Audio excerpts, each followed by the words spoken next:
Like many of you, I enjoy PvP. Some people don't, some people do. I do enjoy PvP, but the only thing is I don't enjoy it in the Division game as a whole. From the Division 1, I've never, ever enjoyed the PvP.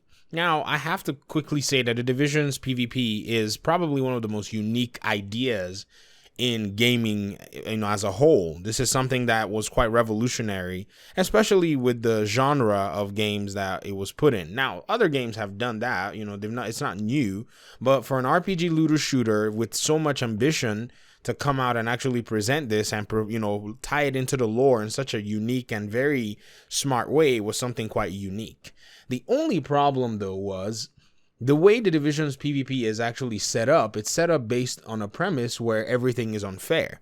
Now, there is a segment of the market that does enjoy this kind of PvP, a huge segment of the market, not even a minimal segment of the market. The only thing is, there's also a bigger segment of the market that enjoys PvE. So when the Division's PvP aspect was actually brought to the table, a lot of people tried it out, and there's one thing that turned them off, and that's the aspect of the scales not being balanced. Now, what do I mean by the scales not being balanced? You have to look at other PvP games that have been successful and see some of the things that they have done. And in my instance, I'm going to just have to go with a game that I've been playing recently for a lot of time. Yeah, that's just one of my accounts. I have 3 accounts and I've invested probably 50% of the time I invested in my main account. And you can tell how many hours that is.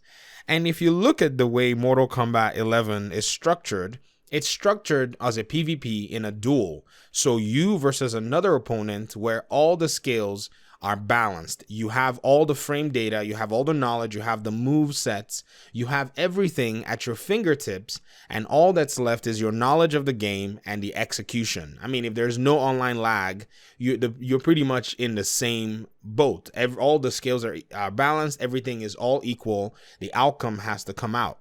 And if you think about it this way, this is pretty much the way many other games are.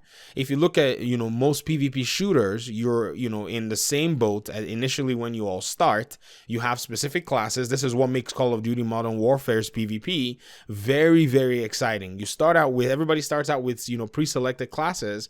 And as they start to advance in the game and get more kills, then they start to get their rewards as they're going. On the other hand, the Division 2 will send everybody in there and provide the opportunity for some who have spent more time farming and some who have been doing a lot of the groundwork to get better gear to then go into this situation, which is the Dark Zone, be it in, conflict or be it in just roaming Dark Zone, to have the advantage over the other player. And then the other player, is supposed to somehow go back out there and farm and then maybe get better gear as well. Now, this is a very good concept on paper, but in practicality, it turns off a lot of people. What you want for a game that has PvE and PvP is that as the players progress and get to their full power level in PvE, they start to join in and engage in PvP. But what you see instead in the Division 2 is as people then find their way into the PvP to try to explore, they are immediately turned off because the scales are never balanced in the Division game.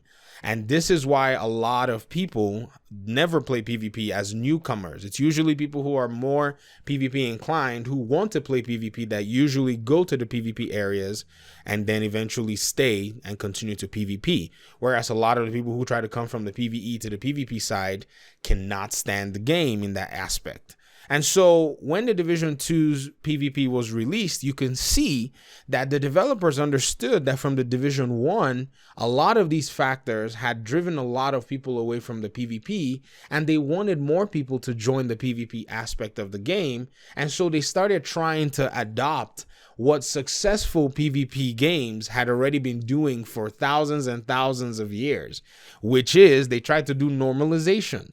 Where do you think that came from? Do you think that came from somebody else that just said, oh, some crybaby somewhere? And I know many people say crybabies made that happen. That's not the case. I think people who just stayed away from PvP, and especially if you look at the way the developers are able to gather data on who's been playing the game and who's been playing what content, it's quite obvious that a lot of people were not playing PvP. Sure, PvP is what usually goes on YouTube. It's what usually, gets you excited when you're watching. I enjoy watching PvP. I'm happy that some of the content creators creators are still doing PvP videos till date today for the Division 2, and that's what I would love to always watch. And so that's usually very good content to watch. But at the same time, that does not really mean that a lot of people are engaged in PvP. Now, once in a while, I would jump in a server and there are people who are actually there just running around being silly. But most of the time, the PvP side of this game is quite empty.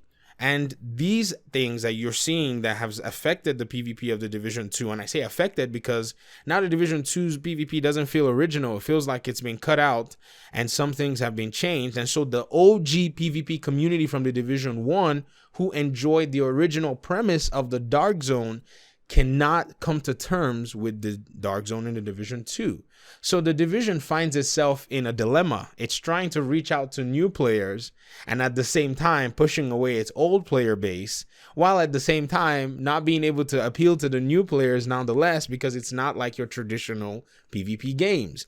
So if you think about even the example that I use when you play, so maybe Mortal Kombat or maybe you play Tekken, whatever, competitive game you're playing, the playing field is actually leveled in a sense. So if you were to stand before a player, say you want to fight one-on-one versus another player, both of you are facing each other, which is the body language is already defined, and you're in a stance saying, we're going to battle.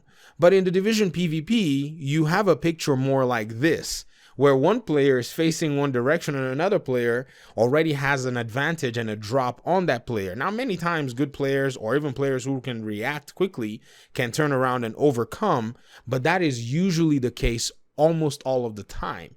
And so many players do not want to get shot, and nobody wants to get shot in the back. No one. There is nobody that I know that wants to get jumped from behind them and not even know what's coming. And how do people think that in a video game that's going to be acceptable and appealing to a majority of the audience that they're trying to bring in? This is definitely not the case. Another thing too that muddies up the water is that the PvE side of the Dark Zone is also very lucrative for people who want to just use it as a farming source. And so you now have a collision of objectives. Somebody who wants to PvP and mess around versus somebody who doesn't really care to PvP but wants to explore the area.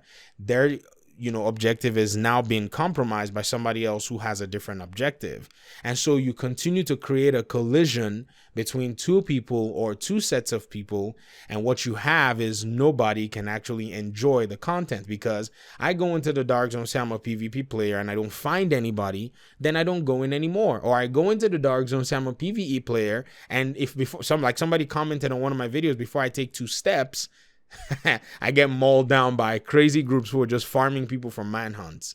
At the end of the day, the developers can't win in this situation. And so in my very, humble opinion, I think what the developer should have done for PvP for the Division 2 was continue to serve their PvP community. Now that sounds crazy, but the PvP community in this game, most of the PvP community were dedicated enough to still continue to PvP. I'm not saying no one was PvPing at the end of life of the Division 1. There was a very good, I would say, committed select people who continue to PvP.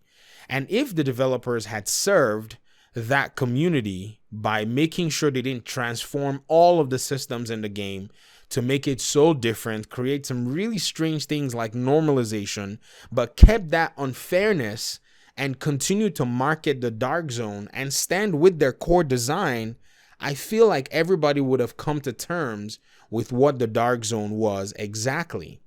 And then doing some really weird things now, like hiding drops and hiding loot or gating loot behind specific content, is another aspect that's also creating an imbalance in the entirety of the scale. So you have an imbalance, and then you have a development team trying to create balance by doing normalization, yet keeping the very best weapon behind a raid, where a lot of people are probably not going to be able to get access to this weapon. Till this date, I have opened many chests, and I still haven't gotten an Eagle Bearer to drop for me. If it wasn't for my good friend who dropped one for me, I would just be cannon fodder in the Dark Zone for anybody who has an Eagle Bearer to roll up on me and just do whatever they want. And many other people till this day have opened much more chests than I have and still have not been able to get the weapon.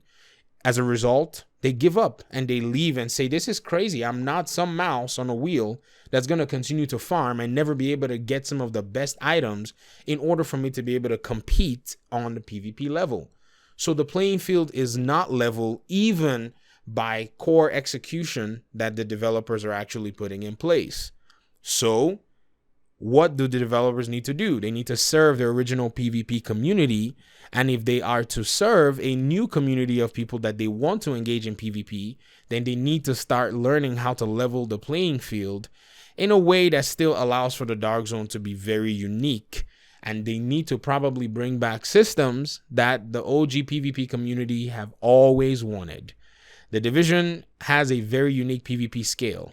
At the same time, it's a PvP scale that is very difficult to execute, but it's unique, and I appreciate the uniqueness. But nonetheless, it's a very, very hard sell if the developers feel like they can appeal to a new audience, an audience that is probably very used to the standardized PvP outside. And people like me, we just like the level field to be plain, But if the level field isn't plain, we stay away from the Dark Zone. But then what do you do for the players who continue to want to be in the Dark Zone? You have to give them what it is that they're looking for and what it is that they want. Anyways, this is one of my memory lane trips. Thank you very much for listening to the video. I just wanted to share my opinion on this. I've been looking at this matter real closely because the PvP in this game, it really, really dried up fast. I mean, that's really strange. But now that you have the Eagle Bearer, though, you have people going back into the Dark Zone trying to bully people with their new Eagle Bearer builds. And that, in my opinion, yeah, you can run the Eagle Bearer, but, you just happen to have luck on your side in getting the weapon. It's not, that weapon is not a weapon that's gotten by effort. If it was by effort, a lot more people would have the Eagle Bearer. It's a lot of luck and RNG. So, that's just one thing that I consider, and one thing I hope the community can consider, and the developers as well. Anyways, that's all I have for today. Thank you very much for your time and your audience, and I guess I'll see you in the next one. Peace.